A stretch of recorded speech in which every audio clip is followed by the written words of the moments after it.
जय श्री कृष्ण। इस वर्ष 2023 में पितृपक्ष कब से कब तक है? पितृपक्ष में क्या करने से पितृ हो गए प्रसन्न? कौन से विधि से तर्पण करना चाहिए? किस विधि से पितरों को प्रसन्न करने के लिए पूजन करना चाहिए? वस्तुतः पितृतर्पण का या फिर पितृपक्ष में ब्राह्मण भोजन का सही समय क्या है? पितृदोष से मुक्ति कैसे होती है? आइए इस बारे में आनंदपूर्वक जानते हैं। ओम देवताभ्यः पितृश्च महायोगिभ्य च नमः स्वाहायै सुधायै नित्यै नमो नमः। सर्वप्रथम समस्त पितरों को नमन और वंदन। इसके साथ ही पितृपक्ष कब से प्रारंभ हो रहा है? यह 29 सितंबर शुक्रवार से पितृपक्ष प्रारंभ होकर के 14 अक्टूबर तक पितृपक्ष रहेगा। पूर्णमासी का पितृ पूजन एवं प्रतिपदा, यह दोनों श्राद्ध 29 सितंबर शुक्रवार को किया जाएगा। द्वितीया का श्राद्ध 30 तारीख को है। इस प्रकार से 10 अक्टूबर को कोई भी श्राद्ध नहीं है। 10 अक्टूबर तिथिक्षय के भाव में 10 अक्टूबर को कोई भी श्राद्ध नहीं है। 14 अक्टूबर को अमावस्या का श्राद्ध किया जाएगा। जिस दिन जो पितरों का दिन होता है उस दिन उनका विशेष श्राद्ध किया जाता है, तर्पण किया जाता है। तो पितरों के तर्पण का समय क्या है? उसको बोलते हैं अकूत वेला। यह समय होता है दोपहर में, मध्याह्नकालीन वेला में 11:34 से लेकर और 12:40 का जो समय है, यह सर्वश्रेष्ठ समय है। इसी समय पर अगर तिथि आ जाती है तो उसमें पितरों का श्राद्ध किया जाता है। पितृ श्राद्ध में अकूत वेला में तर्पण, ब्राह्मण भोजन, गौग्रास, कागबलि, श्वान बलि का विशेष विधान है। इसमें पारिवारिक जनों को प्रसन्नतापूर्वक प्रसाद ग्रहण कराना चाहिए तथा भांजे को, देवते को भोजन कराने से भी पितृ प्रसन्न होते हैं। तर्पण की विधि क्या है?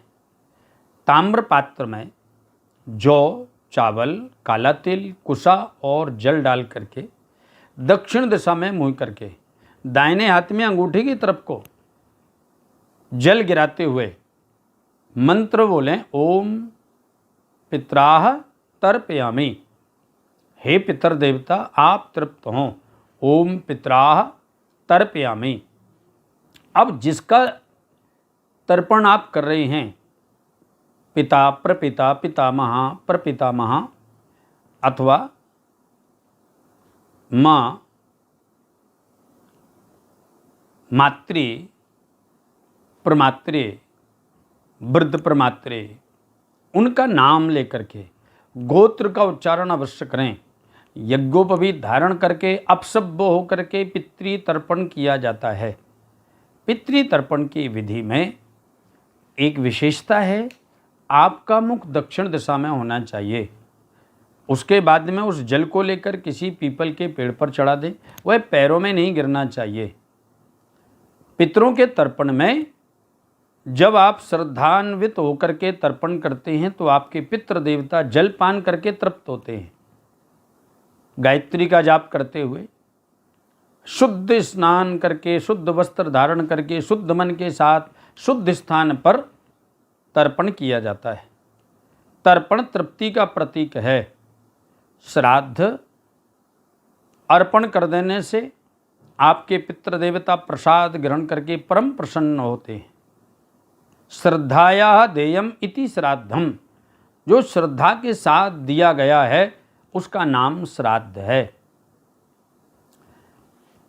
पितृपक्ष में नियम है ब्रह्मचर्य का पालन करना, किसी भी मादक पदार्थ का सेवन नहीं करना। अच्छा होगा आप सत वासन करें, सद्विचार रखें, किसी भी व्यक्ति का अनादर ना हो। इस विधि के साथ जब आप पितृ श्राद्ध करते हैं तो पितृ प्रसन्न होकर के बोलते हैं, आयु सत्य बलारोग सुखा प्रीति विवर्धना रस्या स्नग्धा स्थिरा हृदया आहार सात्विक प्रिया। वह आहार जो आपने ब्राह्मण को, गाय को, श्वान को, काक को प्रदान किया है, वह आयु, सात्विक भाव, बल, आरोग्य, सुख यह वर्धन करता है। प्रसाद में स्वरुचि प्रसाद होना चाहिए। रुचिवर्धक घृत दुग्ध युक्त सात्विक अन्न तथा फल के साथ प्रसाद बना करके अर्पण करना चाहिए। एक पंक्त्यापविष्टानां विप्राणां सह भोजने यदि कोपि त्यजेत पात्रं शेषमन्नं न मुच्यते।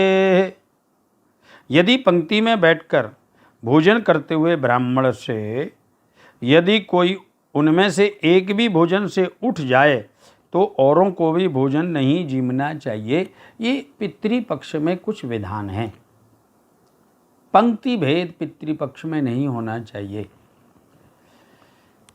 पितृपक्ष में अन्नहीनम क्रियाहीनम विधिहीनम चैद भवेत् तत्सर्वं मच्छ्रदामस्तु पितृदीनां प्रसादतः।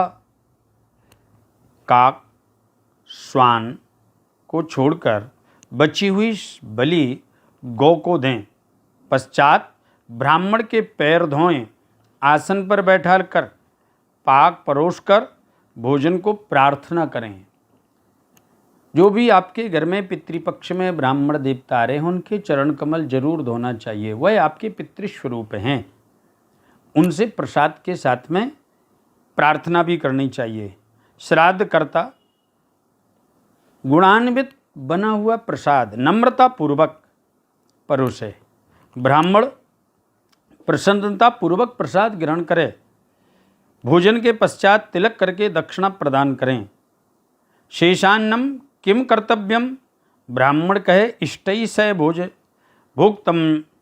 पश्चात पितृतृप्तम के लिए तर्पण के साथ सभी इष्ट मित्रों के साथ प्रसाद ग्रहण करें।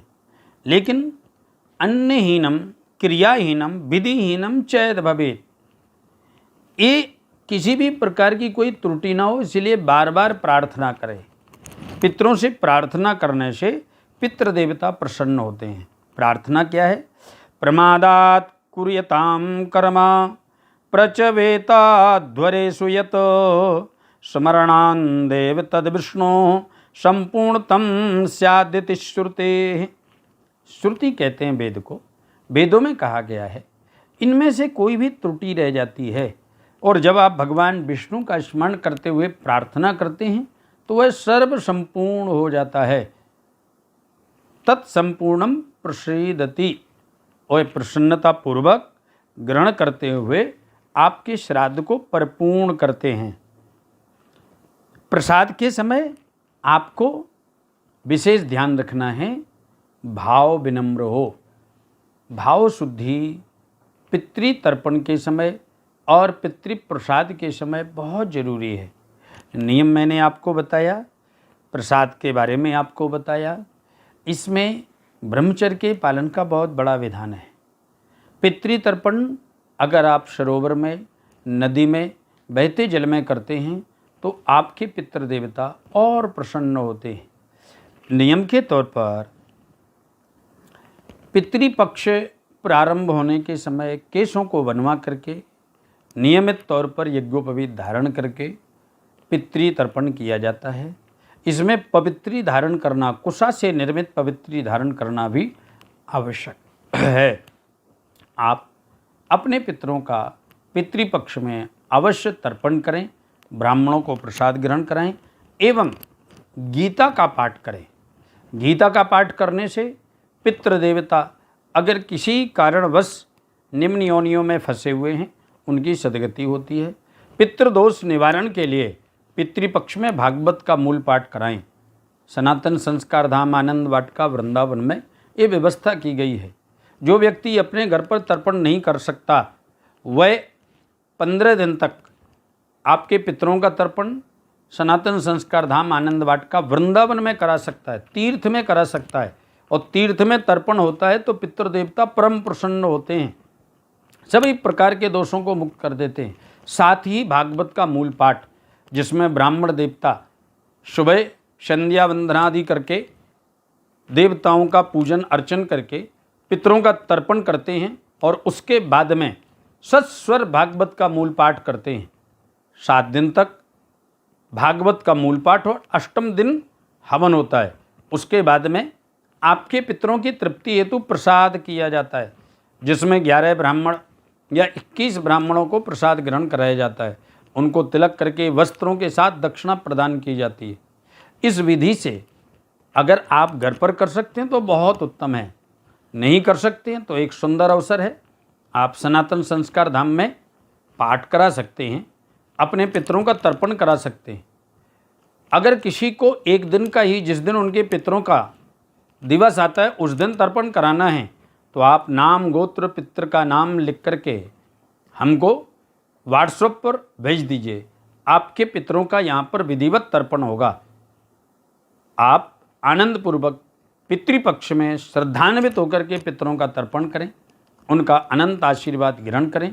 अपने जीवन को, अपने परिवार को, अपने व्यापार को और अपने समस्त जीवन के सुखों को आनंदपूर्वक ग्रहण करें। पितृपक्ष की पुनः पुनः आपको बहुत बहुत शुभकामनाएं। जय श्री कृष्ण, जय श्री राधे।